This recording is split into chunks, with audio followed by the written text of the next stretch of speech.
بسم اللہ الرحمن الرحیم بسم اللہ الرحمن الرحیم۔ السلام علیکم ورحمۃ اللہ وبرکاتہ۔ اب جیسے کل ہم نے پڑھا تھا پہلا سبق، تو آج ہمارا دوسرا سبق ہے الدرس الثانی۔ اب ہم نے کل جیسے پڑھا تھا حاذا یہ بتایا گیا تھا کہ مفرد مذکر کے لیے استعمال ہوتا ہے۔ اب ہمیں یہ جاننا ہے کہ اگر ہمیں مؤنث کے لیے استعمال کرنا ہے تو ہم اس کے لیے کیا کریں گے۔ اب جیسے کہ حاذہ جو ہوتا ہے وہ مؤنث کے لیے استعمال ہوتا ہے، جیسے حاذہ ساعۃ یہ گھڑی ہے۔ حاذہ کا مطلب یہی ہوگا، لیکن وہ مؤنث کے لیے استعمال ہوگا۔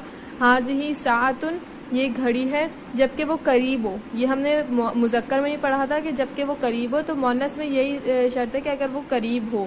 اگر دور ہوگی تو اس کا بھی قاعدہ ہم نے نہیں پڑھا، ہم آگے جا کے پڑھ لیں گے، لیکن فی الحال کے لیے نزدیک کے لیے یہ ہے کہ وہ قریب، اس میں بھی یہی شرط ہے کہ اگر وہ قریب ہو، مؤنث ہو، مفرد ہو اور قریب ہو۔ حاذہ ساعۃ یہ گھڑی ہے، ساعۃ کہتے ہیں گھڑی کو۔ حاذہ کراست کراسہ کہتے ہیں کاپی کو۔ حاذہ کراست یہ کاپی ہے۔ حاذہ زہرۃ زہرۃ کہتے ہیں پھول کو، یہ پھول ہے۔ اب ہم نے یہ بھی پڑھ لیا تھا کہ ماں کسے کہتے ہیں۔ ماں اسے کہتے ہیں کہ کوئی چیز جو جاندار نہ ہو اس کے لیے سوال کرنے کے لیے استعمال کیا جاتا ہے، جیسے ماں حاذہ یہ کیا ہے، ماں حاذہ یہ کیا ہے۔ حاذہ ساعۃ ساعۃ ماں حاذہ یہ کیا ہے۔ حاذہ ساعۃ یہ گھڑی ہے۔ ماں حاذہ یہ کیا ہے۔ حاذہ کراست یہ کاپی ہے۔ ماں حاذہ یہ کیا ہے۔ حاذہ زہرۃ یہ پھول ہے۔ ماں حاذہ یہ کیا ہے۔ حاذہ مسطرۃ یہ پیمانہ ہے۔ حاذہ مسطرۃ یہ پیمانہ ہے۔ ماں حاذہ یہ کیا ہے۔ حاذہ محفظۃ محفظہ کہتے ہیں بیگ کو، بستے کو۔ یہ بستہ ہے۔ ماں حاذہ یہ کیا ہے۔ حاذہ غرفۃ غرفہ کہتے ہیں کمرے کو، یہ کمرہ ہے۔ ماں حاذہ یہ کیا ہے۔ حاذہ سبورۃ یہ تختہ سیاہ ہے۔ تختہ سیاہ یعنی آپ سمجھ لیں بلیک بورڈ، بلیک بورڈ کو تختہ سیاہ کہتے ہیں۔ سبورۃ یہ سبورہ ہے، یہ تختہ سیاہ ہے۔ حاذہ طالبۃ یہ طالبہ ہے۔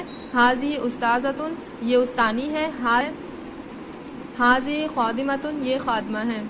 اب اسی طریقے سے اگر ہمیں کسی انسان کے بارے میں سوال کرنا ہے، اب چیز کا ہم نے پڑھ لیا، اگر انسان کے بارے میں سوال کرنا ہے، یہ میں نے پہلے پچھلی ویڈیو میں بتایا تھا کہ اگر انسان کے لیے استعمال کرنا ہے تو ہم اس کے لیے من استعمال کرتے ہیں۔ من کون، من حاذہ یہ کون ہے۔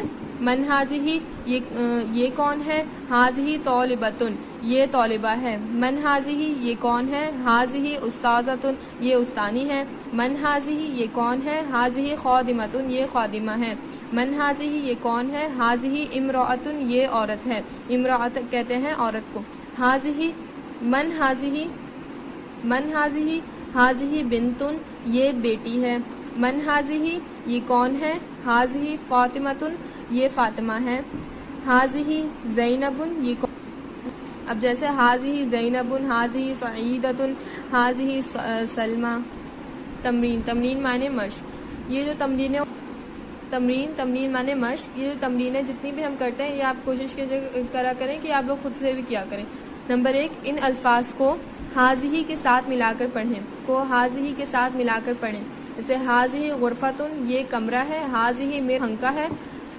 حاذہ شجرۃ یہ درخت ہے۔ حاذہ مسطرۃ یہ پیمانہ ہے۔ حاذہ طلاست یہ جھاڑن ہے۔ حاذہ تلمیذۃ یہ شاگردہ ہے۔ حاذہ استاذۃ یہ استانی ہے۔ حاذہ خادمۃ یہ خادمہ ہے۔ حاذہ والدۃ یہ والدہ ہے۔ حاذہ بنت یہ لڑکی ہے، یعنی یہ بیٹی ہے۔ اس کو لڑکی بھی کہتے ہیں اور بیٹی بھی کہہ سکتے ہیں، جیسے حاذہ غرفۃ۔ اب اگلا سوال ہے نمبر 2، عربی میں ترجمہ کریں۔ یہ کمرہ ہے۔ حاذہ غرفۃ یہ درخت ہے۔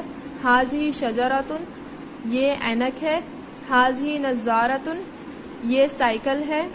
حاذہ دراجۃ یہ گھڑی ہے۔ حاذہ ساعۃ یہ مدرسہ ہے۔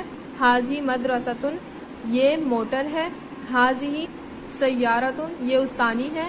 حاذہ استاذۃ یہ سعیدہ ہے۔ حاذہ سعیدۃ یہ بچی ہے۔ حاذہ طفلۃ۔ اردو میں ترجمہ کریں۔ حاذہ مروحۃ یہ پھنکا ہے. حاضی نظارتن یہ اینک ہے. حاضی امرأتن یہ عورت ہے. حاضی ساعتن یہ گھڑی ہے. حاضی وردتن یہ گلاب کا پھول ہے. وردتن کہتے ہیں گلاب کا پھول. حاضی غرفتن یہ کمرہ ہے. حاضی امن کہتے ہیں ماں کو. حاضی امن یہ ماں ہے. حاضی بنتن یہ بیٹی ہے یعنی یہ لڑکی ہے کچھ بھی. حاضی سعیدتن یہ سعیدہ ہے. حاضی شریفتن یہ ایماندار ہے. مونس مادہ ہے جیسے امرأتن عورت، شاتن بکری، شجرتن درخت. قاعدہ حاضی، پھر وہی بات کہ یہ قاعدہ اچھے طریقے سے آپ لوگ نے یاد کرنا ہے. قاعدہ حاضی یہ بھی اس میں اشارہ ہے اور مفرد مونس کے لیے استعمال ہوتا ہے کہ جب وہ مونس ہو اور اکیلی ہو. جیسے کہ فاطمہ وہ اکیلی ہے اور مونس ہے، تو جب ہم اس کے لیے استعمال کرنا ہے تو ہم حاضی ہی کریں گے. جیسے کہ کراسہ کاپی، تو ہمیں اگر وہ مونس بھی ہے اکیلی بھی ہے تو اس کے لیے ہم استعمال کریں گے حاضی. اور جب کہ وہ نزدیک ہو، وہی بات ہے کہ جب کہ نزدیک ہو، کہ اگر وہ نزدیک ہوگی تب اس کے لیے حاضی استعمال کریں گے. اور مونس کی پہچان یہ ہے کہ اس کے آخر میں عام طور پر گولتا ہوتی ہے. یہاں پہ آپ ہر جگہ پہ دیکھ لیں آپ لوگوں کو گولتا یہ ہے، اس ایسی گولتا ہوگی یہ مونس کی. کہیں پہ بھی اگر ہمیں کسی بھی چیز کے آخر میں ہمیں یہ گولتا نظر آ گئی تو سمجھ لیں کہ وہ مونس ہے. پھر ہم حاضی لگائیں گے جو وقف کے وقت ہا کی آواز دیتی ہے. اب جیسے ہم پڑھیں گے نا حاضی مروحہ، حاضی مروحتن، اس کو وقف دیں گے حاضی مروحہ، تو اس کے اندر ہمیں وقف کے وقت ہا کی آواز آ رہی ہے. اچھا، الفاظ معنی یہ آپ لوگ اچھے طریقے سے یاد کر لیں. حاضی یہ ساعتن گھڑی، کراستن کاپی، زہرتن پھول، امرأتن عورت، بنتن لڑکی، مروحتن پھنکا، شجرتن درخت، شاتن بکری، دراجتن سائیکل، سیارتن موٹر، مستورتن پیمانہ، محفظتن بستہ، نظارتن عینک، وردتن گلاب کا پھول، سبورتن تختہ سیاہ بورڈ بلیک بورڈ، طفلتن بچی، غرفتن کمرہ، امن والدتن ماں. الحمدللہ آج کا بھی ہمارا سبق کمپلیٹ ہو گیا ہے. انشاءاللہ اب کل بھی اسی طریقے سے اگلا سبق آئے گا اور آپ کوشش کیجیے گا وہ ویڈیو بھی آپ سب نے دیکھنی ہے.